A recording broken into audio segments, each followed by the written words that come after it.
All right, got it down. Up top. Yeah, y'all see them new cam seals? I've already installed them. Okay, here's my new lower mount.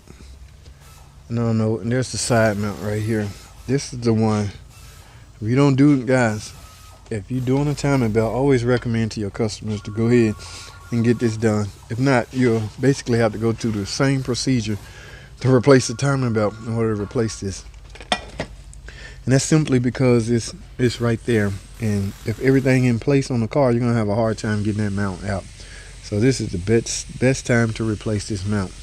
In some cases, whether you need it or not, guys, nobody wants to go back in here. And this was all oil soaked, guys. I've since replaced the seals and cleaned it off with brake cleaner. Now, I typically don't remove the power steering fluid and the hose. My helper started this job, and I give him room to work. I give him room to determine what he needs removed. He started on it. He had the day off, so I had to finish it. So in the middle of starting it, he did remove this. I'm going to put it back on. I got a new thermostat coming, so this car will be.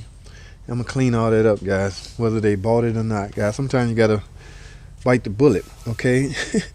How would I look returning this car to a customer in this condition like this? So not only did I forget to sell it, because I forgot to try and sell it. Yes, if you do this for a living, you should try to upsell things like this. But because I didn't, I feel guilty, so I'm gonna, in essence, do it for nothing. And it's easy. It's no big deal. I'm gonna clean it up, soak some battery cleaner on it, and get all that old acid stuff off of it, and get that straightened up. Some guys, everything. I mean, in some cases, your image is on the line. Okay, I'm gonna even go so far as to steam clean the engine when I'm done. Look at all the work I'm doing. All right, this customer had I don't know what the dollar amount, the estimate was, but we're the dealer, so you can imagine what it was. And they approved to get it done. I mean, I'm not going to say the car's not worth it, but come on, guys. Sometimes you have to go the extra mile. Now, guys, you can see, yes, some guys don't even do this. Yes, I have to get this out of my way. So I drain the AC in an improved AC machine. I use an improved AC machine, evacuate the Freon, leave it in the Freon until it's time for me to install it. Until I'm done, I hook it back up and install it. I will pull a vacuum on the system, try to remove any air and moisture, because with it being open like this, yes, there's a chance you can get air and moisture in it. So I'm going to pull a vacuum on it, charge it back up, the whole 9 yard, guys. Take pride in your work. Don't care what kind of car it is. This gonna be looking, I want y'all to get a real good look at it now, because when I'm done, you're hardly gonna recognize it. So let me take a nice good picture of this. I want to say 03. I think this is a 03.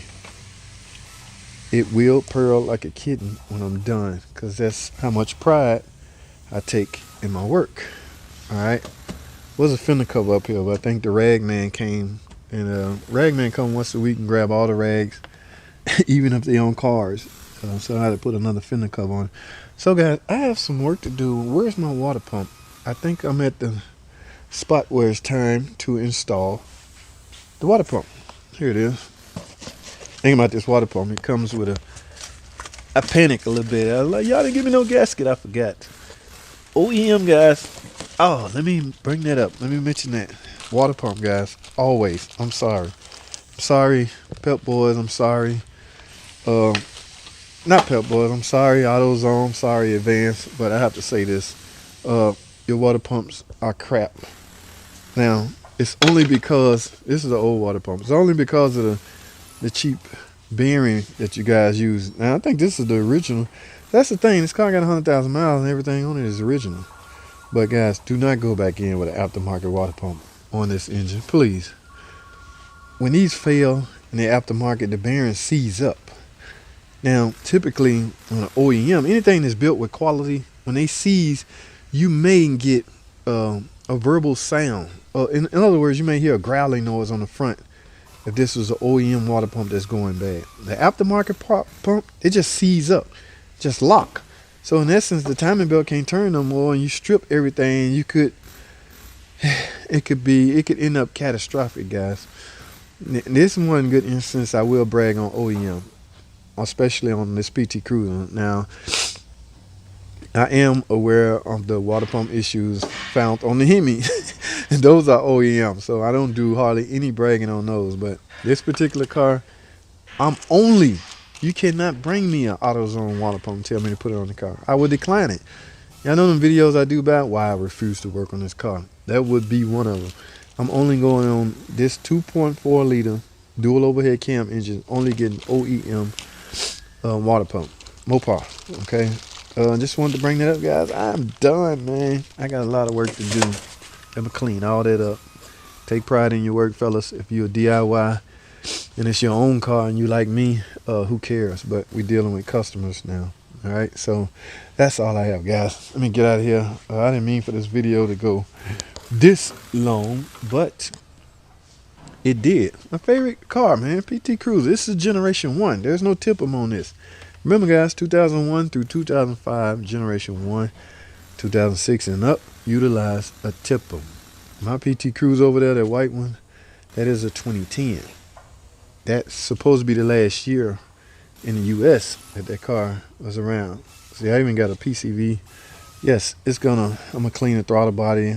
It's gonna be, I drove it before. When you drive these things, guys, you need to listen for noises like wheel bearing. These things are known for wheel bearing noise, and it would trick people and mislead them into thinking they have transmission issue.